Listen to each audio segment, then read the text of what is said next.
सरकार गौसे आजम है। सरकार गौसे आजम के पास एक ईसाई आ जाता है, कहता है ए सरकार गौसे आजम, आप कहते हो कि जो है आप कहते हो कि हमारे नबी बहुत पावर वाले थे, हमारे नबी बहुत पावर वाले हैं। तो सुनो, मेरे नबी भी हजरत ईसा अलैहिस्सलाम बहुत पावर वाले हैं। उनका पावर और उनका आलम ये था कि वो जो है अगर कोई मुर्दा आता था तो उसको जिंदा कर देते थे। अगर कोई बस की बीमारी वाला आता था, सफेद दाग की बीमारी होती थी, हाथ फेर लेते शिफा पा जाता था। और अगर कोई अंधा कोढ़ी आ जाता था, उसके कोढ़ को दूर कर देते थे।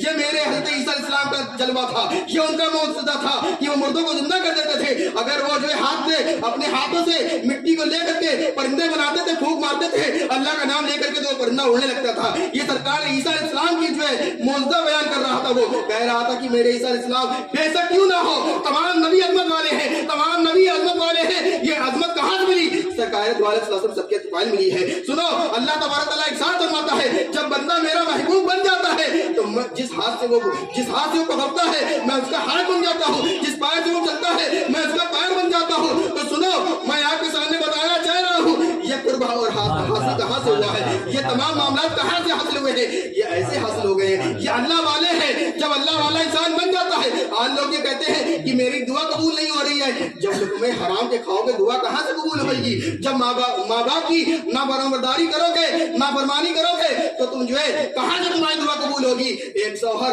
आज जो है शौहर परेशान है, बीवी लड़ रही है और बीवी कहती है जाओ ताबीज बनवा करके ले आओ, जाओ मुफ्ती साहब के पास जाओ ताबीज बनवा जाओ, जाओ मेरी दुआ करवा जाओ। मियाँ अपने अमाल को दुरुस्त करो, पहले तो अपने आप में मोहब्बत करो, मोहब्बत तो करो। अल्लाह मोहब्बत करने वालों को पसंद फरमाता है, हसद करने वालों को पसंद नहीं फरमाता है। अल्लाह तबारक तआला इरशाद फरमाता है कि नबी इरशाद फरमाते हैं कि जब बंदा जलन करता है तो उसकी नेकियां इस तरीके से खत्म हो जाती है जिस तरीके से लकड़ी को आग खा जाती है। हसद हो गया है, एक दूसरे से लोग जलने लगे हैं, आज लोग अपने माँ बाप को ताने देने लगे हैं। तो सुनो, ये अल्लाह वाले हैं। ये आज हम गौसे आजम की जो है नियाज करते हैं, आज हम गौसे आजम की तीन की महफिल सजाते हैं, आज हम उनका नाम लेते हैं। लेकिन ये सोचो तो सरकार गौसे आजम ने करा क्या था? सरकार गौसे आजम ने 40 साल तक ईसा के वजू से फजर की नमाजें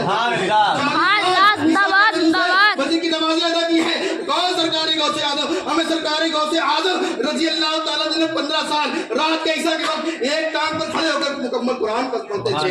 यो सरकार गौसे आजम है। सरकार गौसे आजम ने आपकी विलादत एक रमजान मुबारक हुई है सन 470 या 71 दो रवायतों में आया है। 470 या 71 किताब का नाम अखबारुल अखियार है, किताब का नाम जो है अल कलाइदुल जवाहिर है, अल कलाइदुल जवाहिर शरीफ में भी लिखा हुआ है, और किताब का नाम बेहजतुल असरार में भी लिखा हुआ है, किताब का नाम सीरत गौसे आजम में भी लिखा हुआ है। मैं आपको कितनी किताबों का नाम गिनाऊं? सरकार गौसे आजम की शान ये है कि अगर पूरी दुनिया के लोग उनकी जो है करामत को बयान करने बैठे तो एक तवील वक्त चाहिए मियाँ। सरकार गौसे आजम की शान बहुत बुलंद वाला है। सरकार गौसे आजम ने अपनी जिंदगी में कभी झूठ नहीं बोला था। एक साल आपने जाकर के एक साल आपने खाना नहीं खाया, एक साल आपने पानी नहीं पिया, और 2 साल और एक साल ऐसा गुजरा है ना तो आपने खाना खाया है ना तो आपने पानी पिया है, बल्कि अल्लाह की इबादत में लगे रहे हैं। वो सरकार गौसे आजम है। और जब सरकार गौसे आजम ने इतनी मेहनत और इतनी मुशक्कत किया है तो अल्लाह तबारक व तआला का ऐसा कुर्ब हासिल हो गया है कि अगर तुम बेजिंदा कह देते हैं तो मुर्दा जिंदा हो जाता है।